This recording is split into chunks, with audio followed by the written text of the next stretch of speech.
आपकी पेट्रोल गाड़ी है? मेरी गाड़ी पेट्रोल, मेरे पास पेट्रोल गाड़ी भी है। अच्छा। और मेरे पास में डीजल गाड़ी। आज मार्केट में पेट्रोल की कीमत आज की डेट में कितनी होगी? देखिए, पेट्रोल की जो आपने बात की, आप सवाल जहां पूछना चाहते हैं कि 80 रुपए में 82 रुपए में पेट्रोल कैसे हो गया। आज मुंबई में 100 रुपए में पेट्रोल, 97 रुपीज में। बात देखिए, ऐसा है, आप पेट्रोल की बात कर रहे हैं तो जिस तरह से सारी चीजें इंटरनेशनल लेवल पर, ग्लोबल लेवल पर बढ़ती हैं कीमतें, उसके तहत ये चलती चीजें हैं। लेकिन आप अगर बात करें अपने देश के अंदर, हमने देश में गांव गरीब किसानों को लेकर काम किया है। पेट्रोल और डीजल के दाम जो बढ़ते हैं या इसकी जो नीति है वो अंतर्राष्ट्रीय लेवल पर तय होती है। ये सबको पता है, चाहे उनकी सरकार रही हो चाहे हमारी रही हो। इसको लेकर जो आप प्रश्न उठा रहे हैं, हमेशा कोई चीज की प्रश्न जब उठते हैं उसमें एक पॉजिटिव चीज ढूंढने की प्रयास होना चाहिए।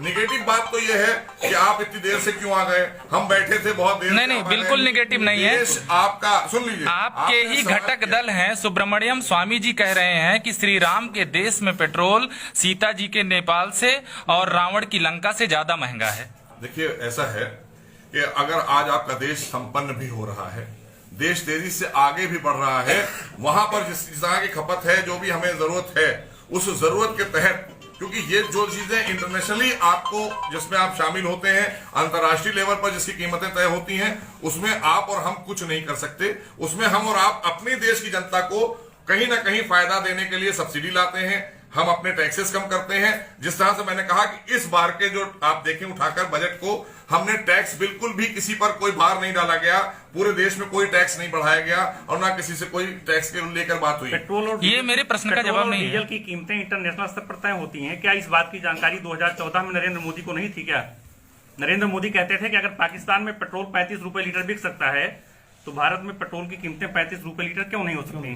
तो क्या इस चीज की जानकारी उन्हें नहीं थी कि इंटरनेशनल स्तर पर तय होती है कीमतें? जो देश जो 14 में देश आदरणीय मोदी जी को मिला था और आज 6 वर्षों में देश जितने शिखर पर है, क्या ये देश पहले शिखर पर नहीं जा सकता? नहीं, नेपाल में कीमत नेपाल खुद थोड़े तय कर रहा है। सवाल सही किया। नेपाल में भी तो इंटरनेशनल स्तर पर ही तय हो रही है। डीजल, रसोई गैस, इन चीजों की कीमतें भी उस स्तर पर पहुंची हैं। जो बात आपने पूछी पेट्रोल और डीजल के दाम को लेकर आप बात जो कर रहे हैं, पेट्रोल, डीजल और रसोई गैस तीनों पेट्रोल उत्पाद। लेकिन आज आप देखें, एक घर रसोई पहुंचाने का काम किया किसने? नहीं, आप इससे पहले तो आप कार्ड मिलता था, वो भरा ही नहीं पाएंगे सर, सबसे मांगते थे, वो भरा ही नहीं पाएंगे। चाहिए है इस समय आज घर घर हमारा व्यक्ति खड़ा होकर आपको सिलेंडर पहुंचा जाता है। तो इसलिए आप जिस तरह में जो प्रश्न आप कर रहे हैं, उस प्रश्न का मतलब नहीं है। देश में आपको हम जो 130 करोड़ लोगों के लिए हम काम कर रहे हैं, पेट्रोल और डीजल से ज्यादा हम जरूरी समझते हैं देश के किसान संपन्न हो, देश का हमारा जो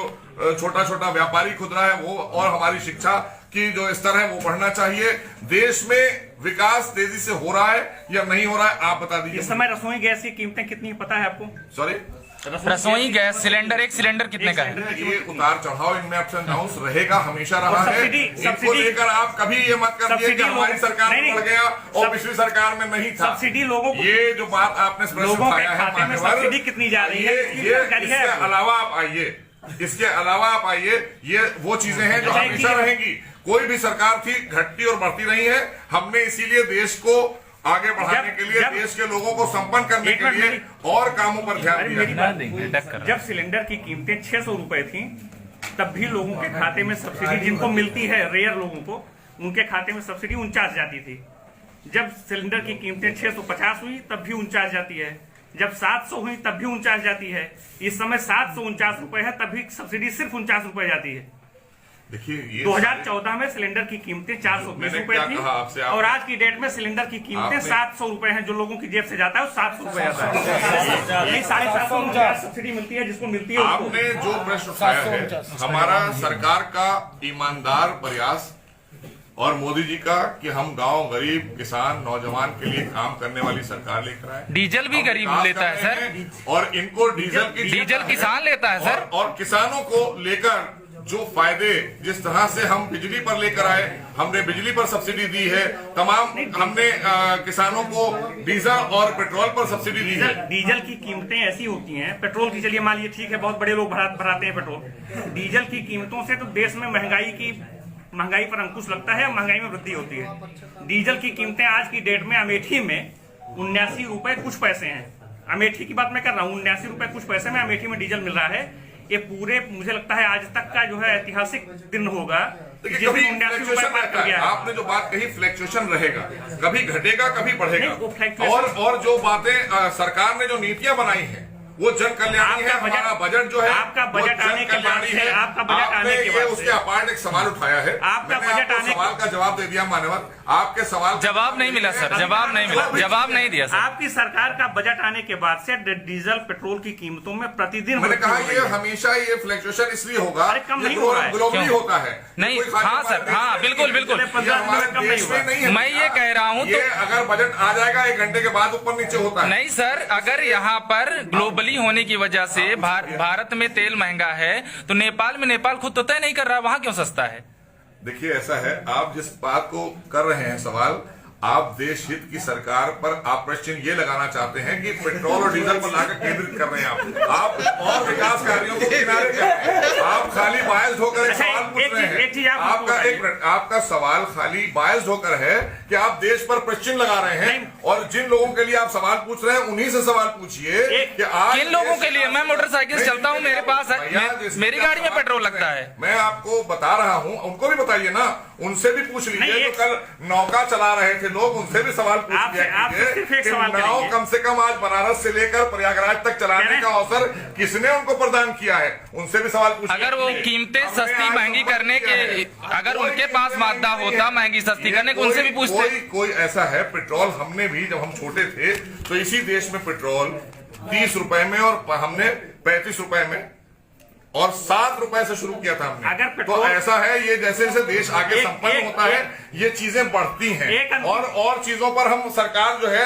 वो जो ऐसी नीतियां लाती है कि वो चीजें सस्ती हो जाती हैं। एक अंतिम सवाल- तो हम बैलेंस कर चलते हैं देश हित में। कोई भी योजना लाते हैं देश हित में लाते हैं। इसलिए एक ही प्रश्न पर रुककर खाली इतनी देर बात कर लेना, अगर सर्जिकल स्ट्राइक होती है उस पर भी सवाल पूछ लिए जाते हैं कि इतना साहस कभी सेना में था किसी और सरकार? नहीं, एक अंतिम सवाल और अगर करेंगे। होता आप तो बताइए। गलत जगह लिंक कर रहे हैं। स्ट्राइक कराने में गलत जगह लिंक कर रहे हैं आप। हमें अपने लोगों को, अपने जो हमारे सेना के जवान है, सेना है, उसको संपन्न करने के लिए हमें उसके लिए भी धन का व्यवस्था मंत्री करनी जी, होती है। उसके लिए हथियारों की सुरक्षा, अभी राफेल पे सवाल उठाने वाले लोग, मंत्री जी देश हित की बात है ना। मंत्री जी एक सवाल अंतिम हम करना चाहेंगे कि अगर पेट्रोल डीजल और रसोई गैस की कीमतों में जो मूल्य वृद्धि लगातार हो रही है उस पर सवाल उठाना गलत है। नहीं, आप सवाल उठाइए, सवाल उठाइए। मैंने कहा कि इसमें फ्लक्चुएशन आएगा। पहले मेरी बात सुनिए।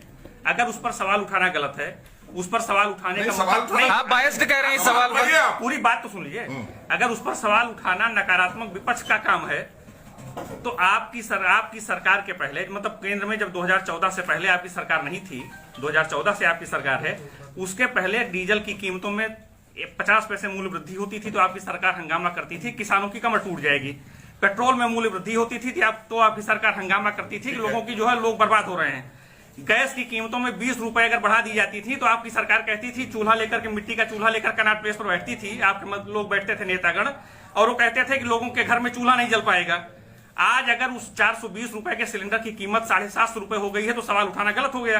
नहीं, गलत नहीं, सवाल उठाइए। आपने सकारात्मक सवाल उठाइए। सकारात्मक नहीं है। आपने विपक्ष की बात इसका कर रहा हूं, मतलब मैं आपकी आपका- बात नहीं कर रहा हूं, मैं विपक्ष की बात इसका कर रहा हूं। मतलब आपका- विपक्ष को चाहिए है कि सकारात्मक, क्योंकि विपक्ष का भी जिम्मेदारी होती है कि जनता के हितों के मुद्दे उठाना इसका है, मतलब उस समय- जनता के अहित और मजाक बनाने के लिए नहीं उठाना है। अगर उन कोई चीजों भी की- इशू, कोई नहीं। सब्जेक्ट उठाना है तो जनता के हित का उठाएगा। ये हित का है बस, जनता ये तो हित का है ना। मैंने आपको बताया कि एक चीज पर केंद्रित करना, 80 करोड़ लोगों को मुफ्त में राशन देना कोरोना काल में, ये बताएं विपक्ष कब उसने दिया और कब आपदा में उन्होंने, आपदा में भी अगर उनकी सरकारें थी तो उन्होंने लूटने का काम किया, चाहे उत्तराखंड हो और चाहे उत्तर प्रदेश हो, हर जगह बाढ़, तो उन्होंने गरीबों के मुंह से माला छीन लिया। आज आदरणीय मोदी जी की सरकार में गरीब को खाना मिल रहा है, गरीब संपन्न हो रहा है, विकास की तरफ देश बढ़ रहा है।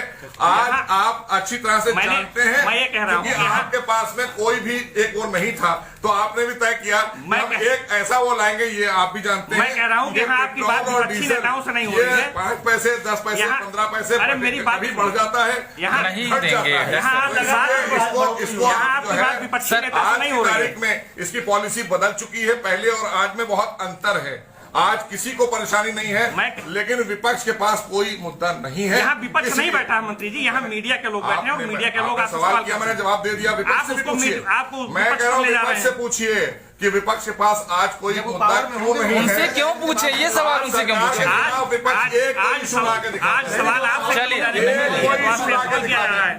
एक इशू, एक लाइन में सर कंक्लूड कर दीजिए कि पेट्रोल की बेतहाशा बढ़ती कीमतों की वजह क्या मानते हैं? एक लाइन में कंक्लूड कर दीजिए। है इंटरनेशनल लेवल से बढ़ती हैं इसकी कीमतें, हम नहीं तय करते हैं। भारत सरकार को तय करना हो तो हम कल तय कर देंगे, हम सब्सिडी देते हैं, हम इसमें कमी लाते हैं, हम अपने अपने राज्यों को बोलते हैं, हमारे राज्य अपने हिसाब से उस पर निर्धारित करते हैं, लेकिन ये इंटरनेशनल तय करता है। 2014 के पहले ग्लोबली नहीं थी, ये अंतर्राष्ट्रीय लेवल पर तय होती है कीमतें, उसमें घटता बढ़ता है अंतर्राष्ट्रीय लेवल। तो 2014 के पहले भी स्थिति यही थी। अच्छा, एक नहीं थी, तब इनके हाथ में था। अब पॉलिसी बदली हुई है, आपने उस पर हाथ में दे दिया। तब में बहुत अंतर है। चलिए, अब ये चाहते तो देश को नहीं लूटते, जब आपके हाथ में आया चाहते तो देश को नहीं लूटते, चलिए, इन्होंने लूटने का काम किया देश को। इसका मतलब जब आपके हाथ में आया कि आप उसकी कीमतों को नियंत्रित कर सकते थे, तो आपने जहां पर जो हमारे हाथ में है, जो सरकार के हाथ में है, उसमें नियंत्रण किया जा रहा है। जनता, आप देश की जनता का परसेप्शन लीजिए तो समझ में आ जाएगा। सवाल नहीं, देश की जनता ही कह रही है कि आदरणीय मोदी जी के नेतृत्व में हर तरह से हम संतुष्ट हैं और अच्छी सरकार चल रही है। ये बात विपक्ष खूब जानता है, इसलिए विपक्ष अब नाव चला रहा है। हाँ सर, चलिए छोड़िए, एक नया उस पर आप डक कर रहे हैं लगातार।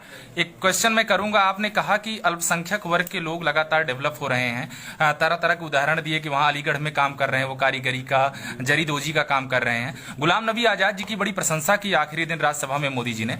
गुलाम नबी आजाद जी ने कहा कि देश का मुसलमान नवयुवक देश का प्रधानमंत्री बनने का ख्वाब नहीं देख सकता है। कैसे देखते हैं इस स्टेटमेंट को? देखिए, ऐसा है कि अब ये तो गुलाम नबी आजाद जी ही बता पाएंगे आपको। हम यहाँ बैठे हैं आपके सामने, भारतीय जनता पार्टी में मैंने कोई चुनाव नहीं लड़ा था।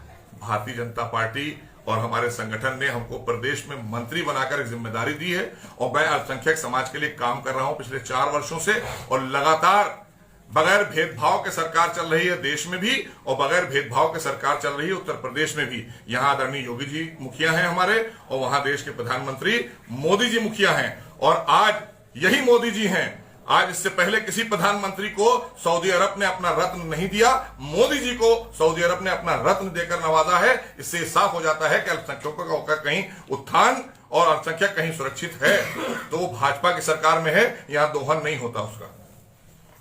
चलिए, धन्यवाद मंत्री जी।